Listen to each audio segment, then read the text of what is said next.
မြန်မာပြည်မှာကိုရီးယားစားလားတီရှူးစားတဲ့ကိုရီးယားနေခန်းလေး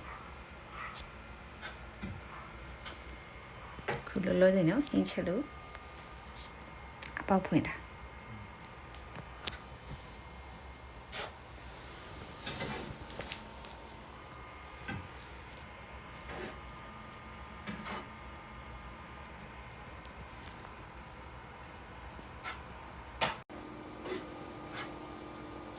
ထည့်ရတယ်ကိုရီးယားနိုင်ငံမှာတခုကခန်းလေးကျင်းလေးပေးမယ်အကုန်အဆုံးပါမြန်မာပြည်ကတည်ထားတဲ့ဥစားတွေပဲကိုရီးယားစားရောက်တဲ့နေ့မှာခါဆွဲပြုတ်စားပါတယ်တီရှူးနဲ့ပကံနဲ့ထားတဲ့ဥစားပါဒါကတော့ပစ္စည်းထားဖို့စင်နေပါဒါကတော့အဝတ်ဗီဒီယိုပါ